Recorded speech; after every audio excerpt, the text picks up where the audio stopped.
विजय वडेट्टीवारांनी सध्या 5 वर्ष कुठला विचार करू नये.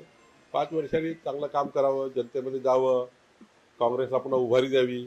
नंतर आमच्यामध्ये जे काही ते सांगतात हे झालं ते झालं, आमच्याकडे लक्ष न येता आमच्या महायुतीकडे लक्ष देतात. त्यांनी महाविकास आघाडीकडे लक्ष द्यावं. कुठलीही नाराजी नाही. मी परवाही कालही एकनाथ शिंदे साहेबांशी बोललो. थोडं कन्सेन्सस आहे आणि माननीय मुख्यमंत्री महोदय आउट ऑफ इंडिया असल्यामुळं त्यांचा कालच प्रश्न सुटला असता. पुढे कन्सेन्सस करण्याची गरज आहे, चर्चा करण्याची गरज आहे. मला वाटतं खोट्या चर्चेतनं मार्ग निघून जाईल. पालकमंत्री पदाची नियुक्ती करत असताना तिन्ही नेत्यांची चर्चा झाली होती का उपस्थित होते? आम्ही सर्व चर्चा केली. मी स्वतः त्या ठिकाणी आहे, सर्व चर्चेमध्ये सहभागी होतो. पण काही गोष्टी अशा असतात की त्या एका ठिकाणी दोन ठिकाणी 3 लोक आहेत. आता आम्ही साताऱ्याला आमच्याकडे शिवेंद्रराजे आहेत, जयकुमार गोरे आहेत, तर शंभूराजे गेले. औरंगाबाद संभाजीनगरमध्ये बघा तुम्ही अब्दुल सावे आहे, आपले शिरसाट आले. यवतमाळमध्ये अशोक उईके आहे, राठोड आले. तिथे मोठ्या प्रमाणावर त्या ठिकाणी स्थानिक पालकमंत्री होईल असाच विचार आपण केला. पण ज्या ठिकाणी थोडं आम्हालाही वाटतं की तिघांनी म्हणून जे काही ठरवलं आहे त्या ठरवण्यापैकी बऱ्यापैकी झाला. 99% आमचे मार्ग निघाले. 1-8% जागेमध्ये आता राहिला आहे तर मला लवकर निघेल. पण रायगड संदर्भामध्ये संजय भरत गोगावले वारंवार मागणी करत होते, मात्र ती मागणी फेटाळल्यानंतर पुढे आंदोलन देखील पाहायला मिळाली. मला वाटतं की आंदोलन करण्याचा हा इश्यूच नाही आहे. जेव्हा आपण महायुतीचे सरकार चालवतो तेव्हा 19-20 गोष्टी होत असतात. शेवटी एका जागेवर 2-2, 3-3 जेव्हा क्लेम असतात तेव्हा काही मनाविरुद्ध होतं, काही आपल्या बाजूने होतं. तर मला असं वाटतं यामध्ये फार काही आंदोलनात्मक पवित्रा कोणी घेऊ नये. असाच सर्वांनी कार्यकर्त्यांनी महायुती सांभाळली पाहिजे.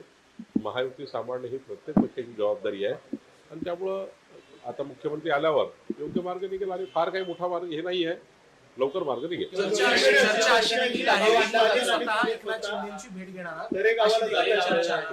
मी कुठंच जात नाहीये. मी दिवसभरात पार्टी कार्यालयात आहे, मंत्रालयात आहे. त्यामुळे असं काही माझा दौरा नाही.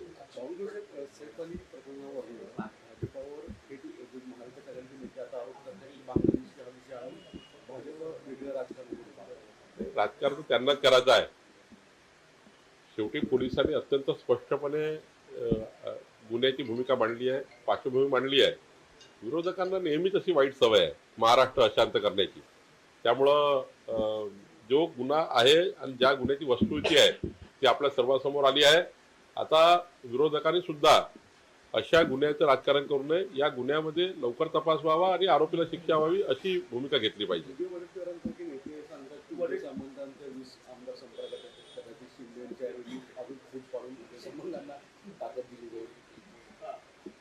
असं आहे, जेव्हा त्यांना सत्तेतून बाहेर गेल्यावर जी त्यांची मानसिक पराभव झाला आहे आणि त्यांना आता ते विरोधी पक्षाच्या ही परिस्थितीमध्ये काँग्रेस किंवा आमचे विरोधी पक्ष नाही आहे.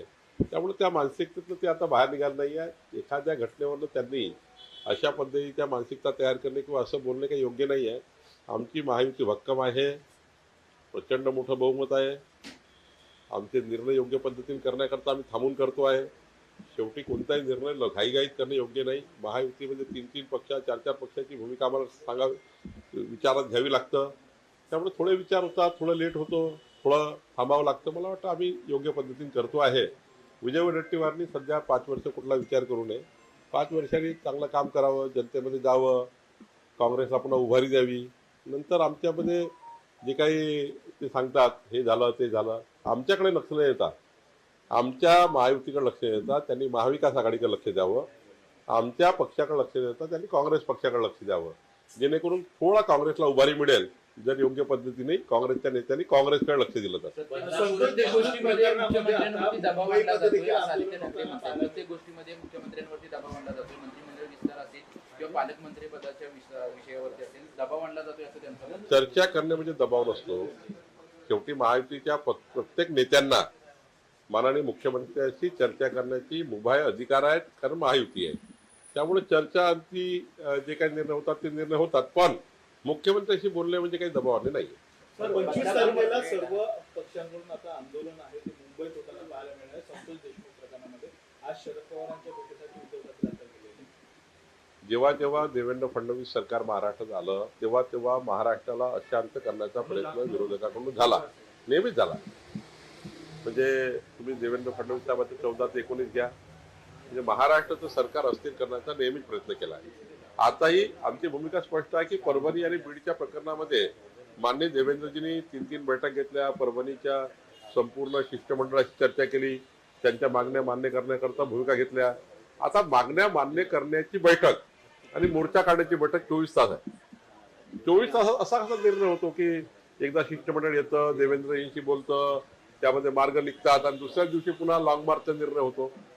लॉंग मार्च काढण्याकरता आमची मनाई नाही आहे, पण ज्या पद्धतीने निर्णय होतात याचा अर्थ काही राजकीय शक्ती अशा आंदोलनाला मागून पाठबळ देत असतं. मला वाटतं की थोडं जरा बीडच्या प्रकरणात आणि परभणीच्या प्रकरणामध्ये हे थोडं समजून घ्यायची गरज आहे की सरकार पूर्ण न्याय देण्याच्या भूमिकेमध्ये आहे, सरकार पूर्ण ऍक्शन मोडमध्ये आहे. अशा स्थितीतही मोर्चे काढले जात आहे, अशा स्थितीमध्येही महाराष्ट्र अशांत करण्याचा प्रयत्न करतायत. ही भूमिका जी आहे 14 पासून आम्ही बघतोय आणि ती कंटिन्यू करणार आहे हे आम्हाला माहिती आहे.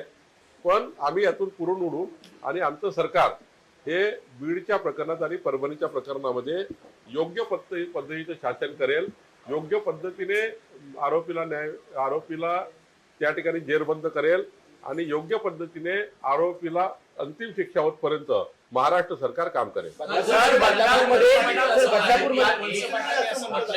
अक्षय शिंदेचा एन्काउंटर झाला होता, त्याच्यावरती कोर्ट पोलिसांनी जे संरक्षणाचं सांगितलेलं ते कुठेतरी संशयास्पद आहे. अशा प्रकारचा न्यायालयीन समितीचा अहवाल जो आहे तो सादर करण्यात आलेला आहे मुंबई उच्च न्यायालयात. यासाठी कशा प्रकारे बघता?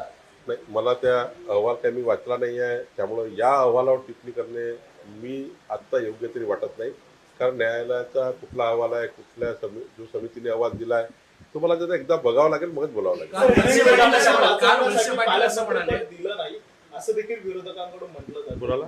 धनंजय मुंडेंना वाचवण्यासाठी कुठेतरी पालकमंत्रीपद पण दिलं गेलं नाही असं ते म्हणतात. असं आहे की धनंजय मुंडेंनी स्पष्ट भूमिका मांडली.